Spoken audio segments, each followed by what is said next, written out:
मुझे प्रणाम करने वाला ये किन्नर कहीं मेरा शिष्य अर्जुन तो नहीं? परंतु ये कैसे संभव है? अभी सिद्ध हो जाएगा कि ये अर्जुन है या नहीं। सावधान!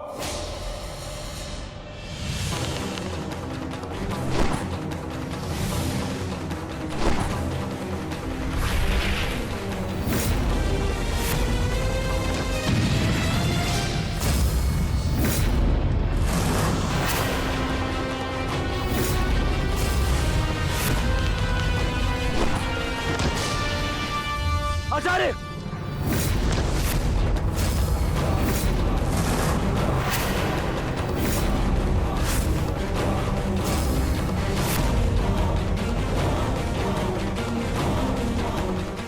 अर्जुन,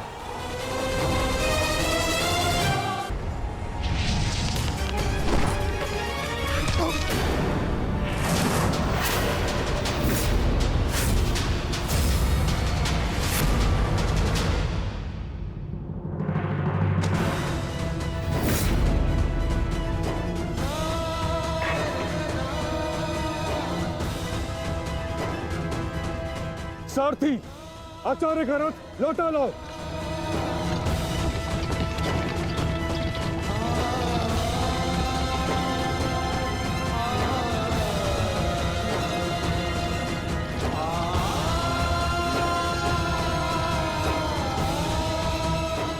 क्षमा चाहता हूँ गुरुदेव, मैंने कभी सोचा भी नहीं था कि आपकी ही सिखाई हुई विद्या का प्रयोग मैं आप पर करूंगा।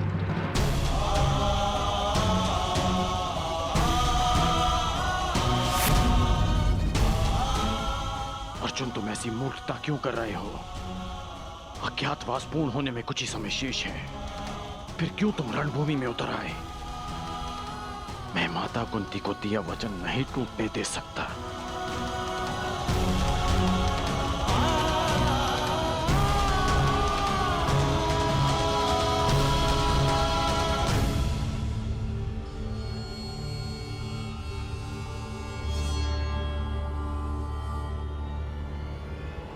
दुर्योधन, समय निकलता जा रहा है। हमें शीघ्र ही इस पांडव को पराजित करके इसका वास्तविक रूप सामने लाना होगा दुर्योधन। और यदि ये पांडव ना हुआ तो? आंखें खोलो दुर्योधन, देखो इस साधारण किन्नर ने किस प्रकार द्रोण को पराजित किया है। किसी भी साधारण योद्धा में इतना शौर्य तो नहीं है कि आचार्य द्रोण को पराजित कर सके। तुम्हें क्या लगता है कि अर्जुन के अतिरिक्त और कौन हो सकता है? पहचानने का प्रयास करो इसे। तुम दोनों ने एक ही साथ, एक ही स्थान पर, एक ही गुरु की छत्र छाया में अभ्यास किया है। अपनी आंखों से इसे धनुर्विद्या सीखते हुए देखा है तुमने। पहचानो इसे, कौन है ये?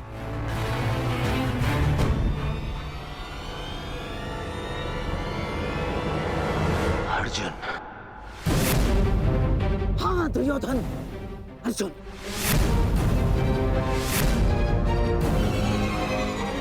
अब तुम्हें कैसे भी करके इसका वास्तविक रूप पितामह के सामने लाना है, और उसके लिए तुम्हारे पास केवल एक अस्त्र उपाय है।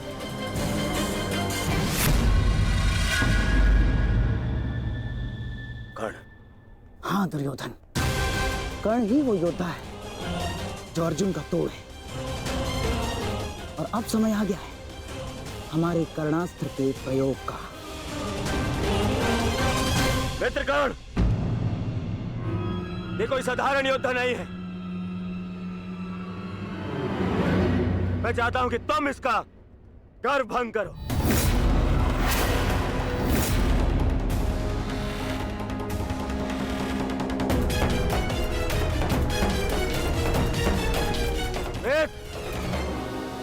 विलंब मत करो, हमारे पास में समय कम है। देखो, सूर्यास्त होने वाला है।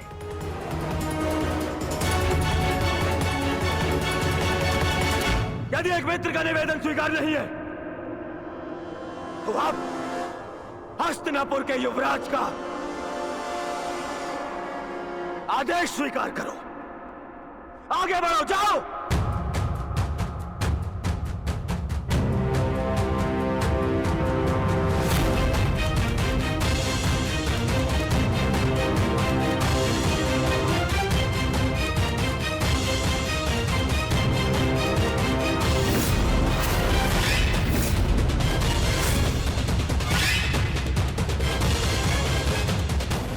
अब आएगा युद्ध का आनंद। आज पूर्ण होगा वो अधूरा द्वंद्व।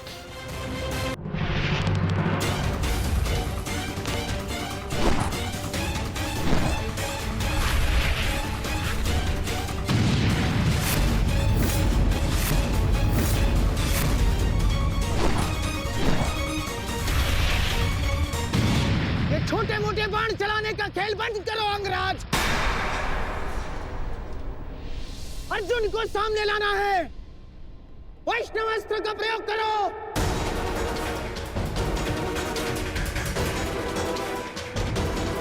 मैं वैष्णवास्त्र व्यक्त नहीं कर सकता। समझते क्यों नहीं हो अंगराज? इस धरती पर केवल एक ही महायोद्धा है जिसके पास पशुपतास्त्र है, और वो है अर्जुन। और यदि इसने पशुपतास्त्र का आह्वान किया तो इसका अज्ञातवास तो भंग हो जाएगा, और पशुपतास्त्र तभी सामने आएगा अंगराज जब उसके समक्ष महाशक्तिशाली वैष्णवास्त्र का प्रयोग होगा।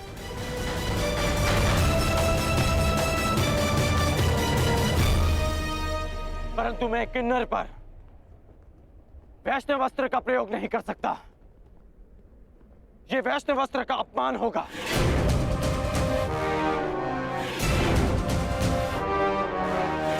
और वैसे भी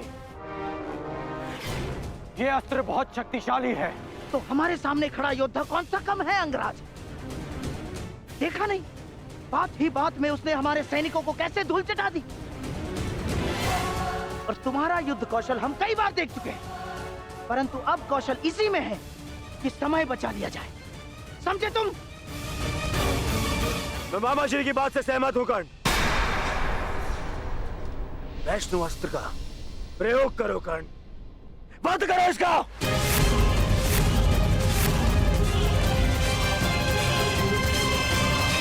दुर्योधन, अब इस अर्जुन के पास केवल दो ही विकल्प है। एक, या तो वो कर्ण के अस्त्र का उत्तर देने के लिए पशुपतास्त्र का प्रयोग करे और अपना अज्ञातवास तोड़ दे, या फिर मारा जाए। दोनों ही ओर से हमारी ही पोबारा है।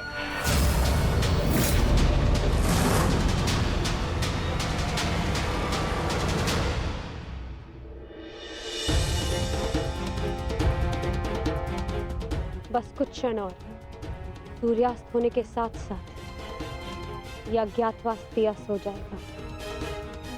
बस एक ही भय, हिरण्यला के अर्जुन होने का भेद ना खुल जाए। ज्येष्ठ, विराटनगर अब सुशर्मा से सुरक्षित है। हम अपना कर्तव्य पूर्ण कर चुके हैं। हमें शीघ्र ही अर्जुन की सहायता के लिए रणभूमि में जाना चाहिए। नहीं भी, हिरण्यला के रूप में वो भले ही अर्जुन को ना पहचान पाए। यदि हम पांचों एक साथ गए तो अज्ञातवास निश्चित रूप में भंग हो जाएगा। तो क्या हम अनुज अर्जुन को निस्सहाय छोड़ दें? आर्य अर्जुन निस्सहाय नहीं है आर्य भीम, वो तो पशुपतास्त्रधारी है, और अभी तक उनकी ओर से कोई सूचना भी नहीं आई। इसका अर्थ तो यही है कि इन्होंने कौरवों को अभी तक उलझा के रखा है। मेरा अनुज अर्जुन वीर है, परंतु वो अकेला आचार्य द्रोण, पितामह भीष्म और कर्ण के बल का सामना कैसे करेगा? वहां शकुनी का छल भी होगा। संशय में मत रहिए ज्येष्ठ, अर्जुन को हमारी आवश्यकता है।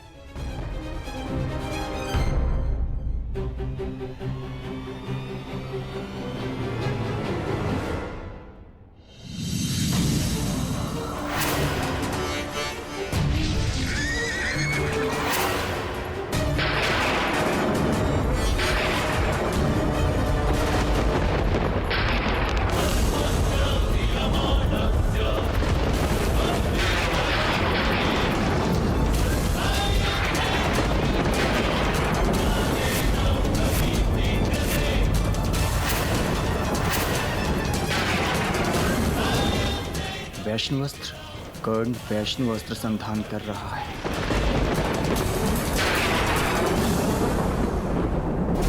ये पशुपतास्त्र हर दिव्यास्त्र का उत्तर है अर्जुन। वैष्णवास्त्र हो या ब्रह्मास्त्र, पशुपतास्त्र सबको निस्तेज कर देगा।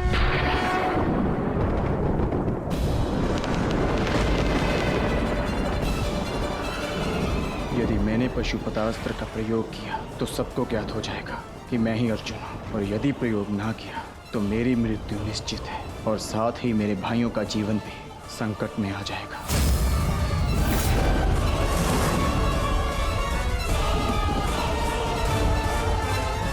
12 वर्ष का वनवास और सही, परंतु मैं अपने भाइयों और पांचाली को निर्बल नहीं होने दूंगा।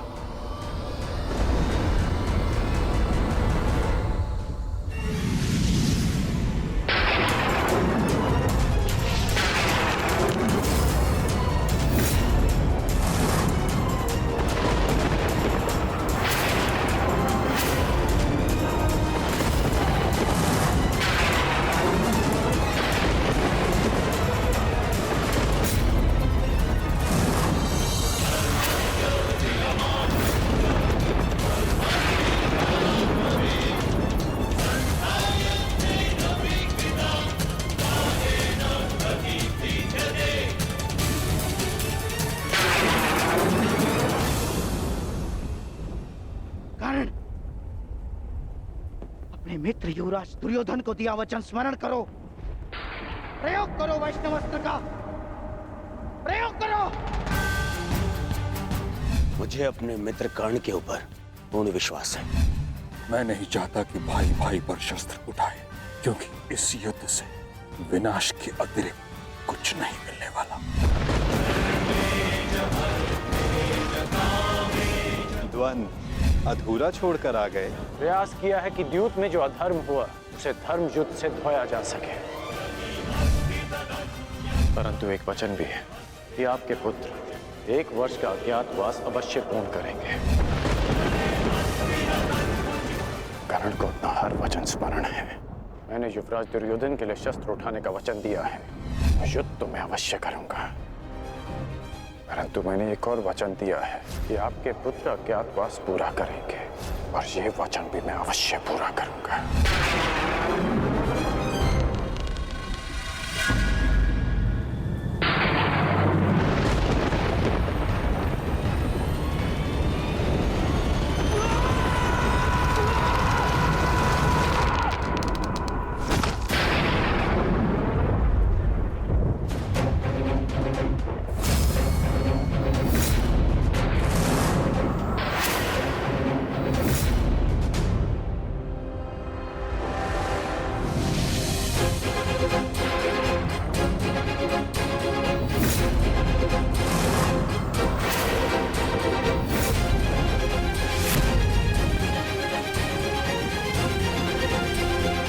धनुष की प्रत्यंचा टूट गई है बृहन्नला।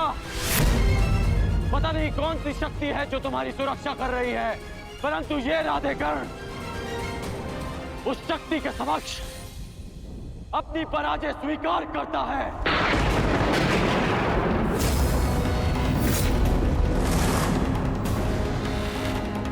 क्षमा कीजिएगा युवराज, परंतु मैंने आपको अपना दिया वचन और हस्तिनापुर के लिए अपना उत्तरदायित्व पूर्ण करने का प्रयास किया,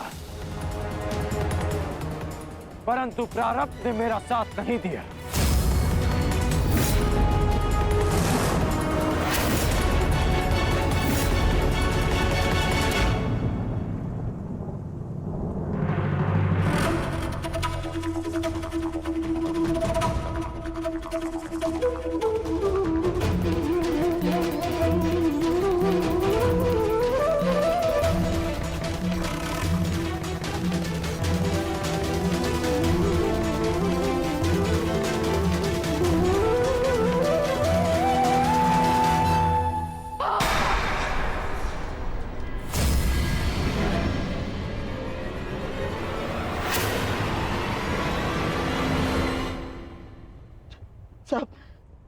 सब व्यर्थ गया।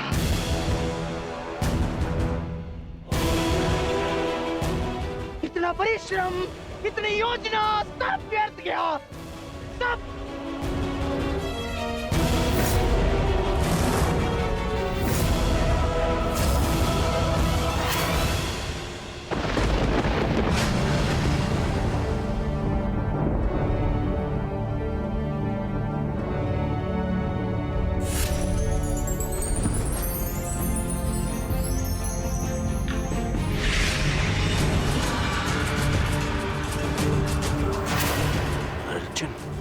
अर्जुन, अर्जुन,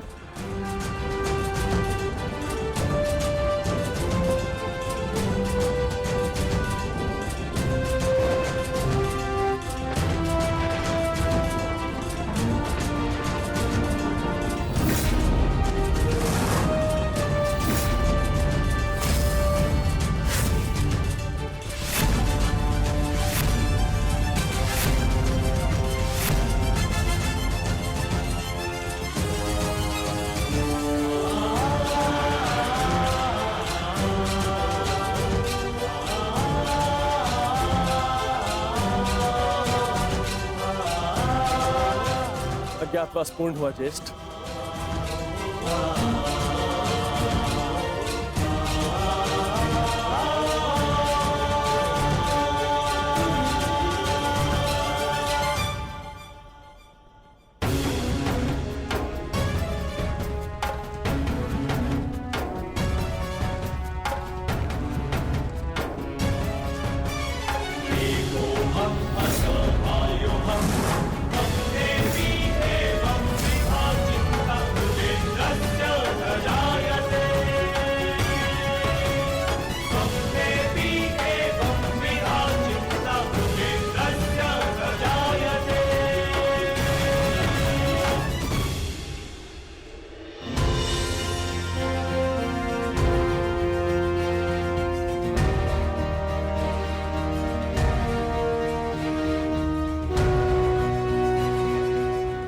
नियम के अनुसार हमने 12 वर्ष का वनवास और 1 वर्ष का अज्ञातवास पूर्ण कर लिया है पितामह।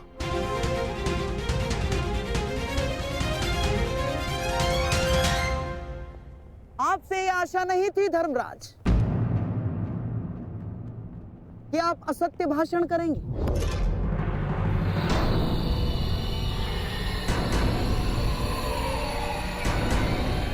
कैसा असत्य? ज्येष्ठ भ्राता श्री ठीक कह रहे हैं, हमारा अज्ञातवास पूर्ण हो चुका है। नहीं प्रिय अर्जुन, सभी नियमों का पालन नहीं हुआ है।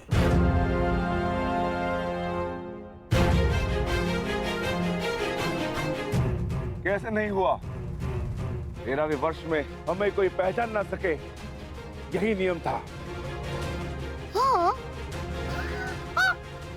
और इस नियम को समझने के लिए तुम लोगों के पास पुनः 13 वर्ष का समय होगा भीम, है ना दुर्योधन? समझाओ इसे। हाँ मामाश्री,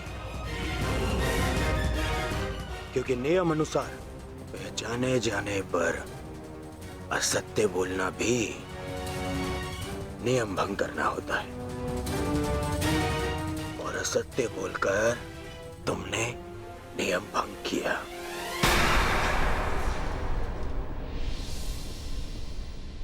क्या सत्य कहा हमने? अपने अनुज से पूछो युधिष्ठिर। क्यों अर्जुन, जब मैंने तुमसे तुम्हारा परिचय पूछा तो क्या कहा था तुमने? बृहनिल्ला, बृहनिल्ला नाम है मेरा। आचार्य द्रोण पितामह भीष्म के समक्ष, पूरी कौरव सेना के समक्ष अर्जुन ने असत्य कहा था। अपना नाम बृहनला बताया था, अपने आप को किन्नर बताया था।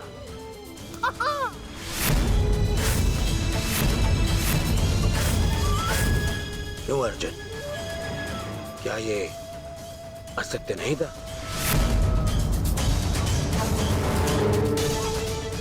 आपने भी तो सुना था पितामह। बोलिए पितामह, अर्जुन ने ऐसा नहीं कहा था? हाँ, अर्जुन ने असत्य कहा था।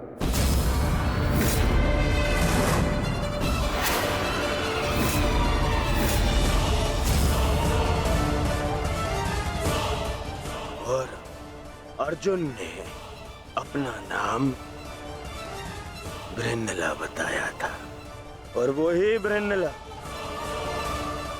अर्जुन बन के सामने खड़ा है।